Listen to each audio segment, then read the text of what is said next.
আসসালামু আলাইকুম সুপ্রিয় দর্শক, সবাই কেমন আছেন? আজকে আমন্ত্রণ জানাচ্ছি আজকের নতুন রেসিপিটি দেখার জন্য। আজকে প্রেসার কুকারে রাইস কুকারে আমি আজকে ঝরঝরে হাতে মেখে ভুনা খিচুড়ি রান্না করে দেখাবো, যেটা দেখে বুঝতে পারছেন এটা কতটা দেখতে লোভনীয় হয়েছে আর ঝরঝরেও হয়েছে। খেতে কিন্তু অসাধারণ ছিল। আমি খাওয়ার পরেই ভিডিওটা তৈরি করেছি। ভীষণ মজার হয়েছে। একদম কম সময়তে ঝটপট রান্না করে এটা নিতে পারবেন। মেহমান আসলে এভাবে যদি রান্নাটা করেন তাহলে তাড়াতাড়ি ঝটপট রান্না করে ফেলতে পারবেন। তাহলে ভিডিওটা ফার্স্ট থেকে লাস্ট পর্যন্ত অবশ্যই দেখতে হবে আর মজাদার ভুনা খিচুড়িটা রান্না করতে পারবেন।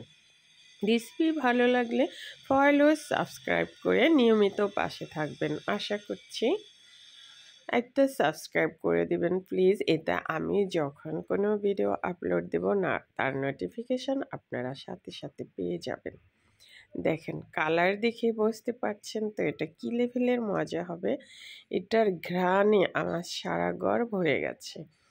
সবাই খেয়ে বলেছে খুবই মজাদার হয়েছে। রাইস কুকারে যেহেতু রান্না করেছি ভীষণই মজাদার হয়েছে। আপনারা অবশ্যই একবার এভাবে ট্রাই করবেন। তাহলে এখন মূল রান্নায় চলে যাব। প্রথমে আমি এখানে 3 কাপ চিনি গুঁড়া পোলার চাল নিয়েছি। এটাকে ধুয়ে আমি আধা ঘন্টা ভিজিয়ে রাখবো। আর ডাল, চাল যদি 3 কাপ থাকে তার 3 ভাগের 1 ভাগ ডাল দিতে হবে। আমি এখানে হাফ কাপ মুগ ডাল ইউজ করেছি, পরে আবার আমি মসুর ডালটা পরে আবার ইউজ করব। অর্থাৎ 2 কাপ, 1 কাপ মসুর ডাল হাফ কাপ আর মুগ ডাল হাফ কাপ মিলিয়ে 1 কাপ ডাল ব্যবহার করব আমি। এখন চালটা ধুয়ে আমি আধা ঘন্টা ভিজিয়ে রেখে দেব। এতে চালটা ভাতটা সফট হবে খেতে, রাইসটা আর লম্বা লম্বা দেখাবে। এখন মেরিনেট করে নেব। দিয়েছি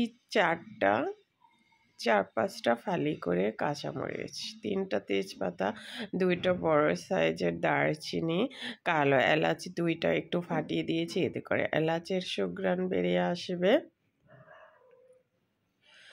দিয়ে দেব সাদা এলাচ 5-6টার মতো। এই যে দেখেন এগুলো একটু ফাটিয়ে দিয়েছি, এতে করে এলাচের সুঘ্রাণ বেরিয়ে আসবে। আর ওই যে স্টার এনিস 1টা দিয়ে দিলাম, লং 3টা, হাফ চা চামচের একটু কম হলুদ গুঁড়া দিয়ে দিলাম, হাফ চা চামচ থেকে সামান্য একটু কম, 1 চা চামচের একটু কম, একদম উঁচু করে দিইনি মরিচের গুঁড়া, হাফ চা চামচ ধনিয়ার গুঁড়া, হাফ চা চামচ জিরার গুঁড়া, গোলমরিচ গুঁড়া হাফ চা চামচ, গরম মশলার গুঁড়া হাফ চা চামচ। সব কিছু আমি এখানে হাফ চা চামচ করে ব্যবহার করেছি। লবণ 1 চামচ, একদম 2 চা চামচ লবণ দিয়ে দিলাম আমি স্বাদ অনুযায়ী। 1 মোট পেঁয়াজ কুচি, একদম জাতা জাতা করে মোট নিইনি পেঁয়াজ। এখন আদা আর রসুনের পেস্ট 2 চা চামচ, সরিষার তেল দিয়ে এই যে ভুনা খিচুড়িটা রান্না করব, অবশ্যই সরিষার তেলটা ব্যবহার করবেন, খুব সুন্দর ফ্লেভার পাওয়া যাবে।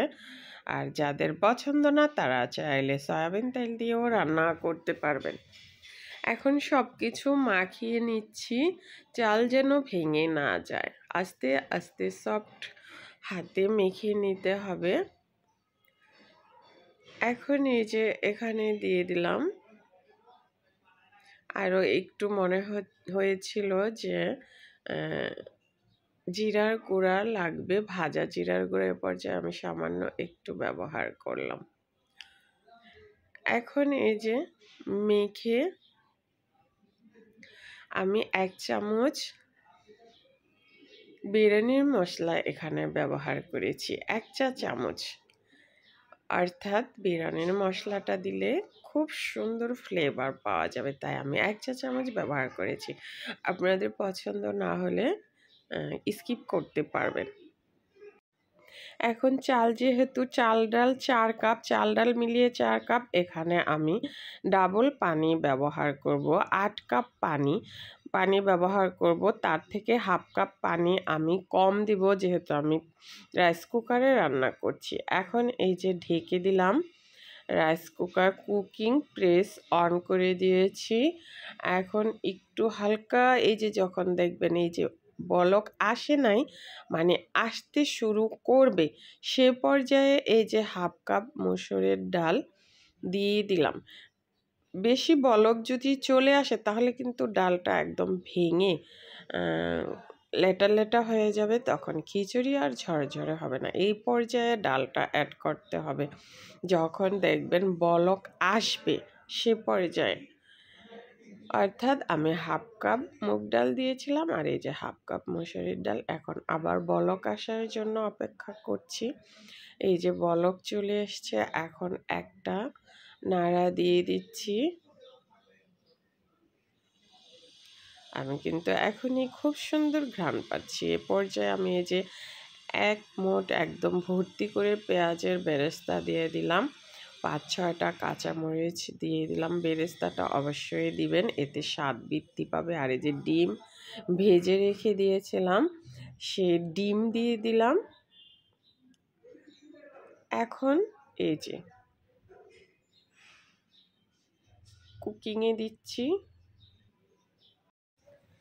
এই যে দেখেন রাইসটা আমার হয়ে গেছে, ভুনা খিচুড়িটা একদম ঝরঝরে। চাইলে এভাবে ট্রাই করতে পারেন, ভীষণ মজাদার। এতটা সুন্দর ঘ্রাণ পাচ্ছি, মনে হচ্ছে আমি কখন খাবো। এই যে দেখেন, সবাইকে পরিবেশন করবেন, খেয়ে সবাই খুবই পছন্দ করবে। ঝটপট তৈরি করে ফেলতে পারবেন, মেহমান আসলে ঝটপট এটা বসিয়ে দেবেন, হয়ে যাবে। আমার কিন্তু বেশি সময় লাগেনি। এখন আমি চিকেন ভুনা দিয়ে পরিবেশন করব। সবাই ভালো থাকবেন, আল্লাহ হাফেজ।